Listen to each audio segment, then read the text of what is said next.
Umani ng atensyon ang balitang hindi umano tatanggapin ng pamilya ng namayapang basketball player na si Rene Baterbonia ang inaalok na settlement ng Ateneo de Manila University kaugnay ng kanyang pagpanaw sa isang team building activity noong June 2026. Ayon sa mga lumabas na ulat, nagbigay ng pahiwatig ang ina ni Rene na si Rovelyn Baterbonia na hindi sapat ang anumang halaga ng settlement upang tumpasan ang pagkawala ng kanilang anak.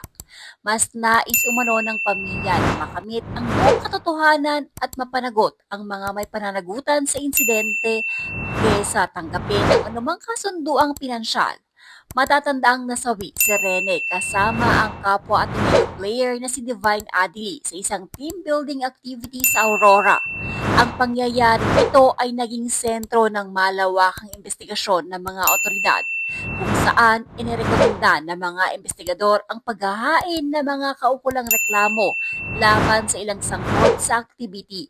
Sa kabila ng mahakbang na isinagawa ng pamunuan ng ADMU kabilang ang paghingi ng paumanhin at pakikipag-ugnayan sa mga pamilya ng biktima, nananatiling matatag ang paninindigan ng pamilya Baterbonia na ipaglaban ang hustisya para kay Rene. Ayon sa kanila, ang pangunahing layunin ay ang panagutin ng sino mang mapapatunayang nagkulang at saking hindi na mauulit ang ganitong trahedya sa iba pang mga student-athlete. Samantala, base naman sa legal counsel ng pamilya Baterbonia na si Attorney Israelito Torion noong July 11, sinabihan umano sila ng ina ni Rene na si Mommy Rovelyn na kung pwede palampasin muna umano ang ika-40 days ng anak bago sila magdesisyon kung itutuloy ba nila ang kaso laban sa ilang staff ng ADMU o tatanggapin na lamang nila ang settlement na inaalok sa kanila. Kabuang statement ni Attorney Israelito Torion noong July 11.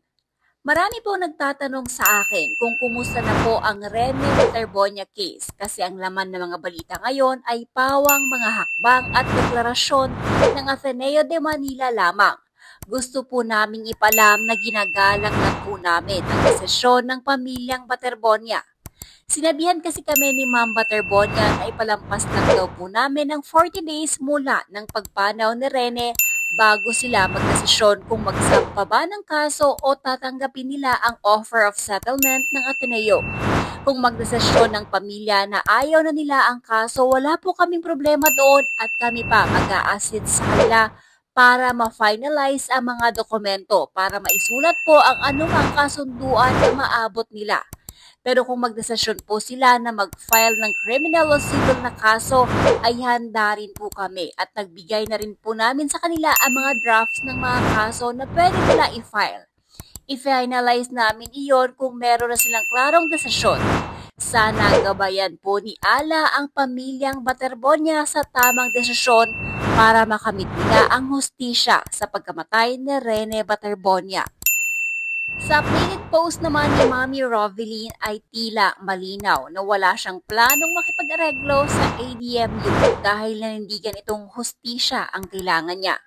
Nagbigay din ito ng hudyat na nalalapit na ang kanilang pagsasampa ng reklamo laban sa mga may pananagutan sa nangyari kay Rene ilang araw matapos ang 40 days ng kanyang anak.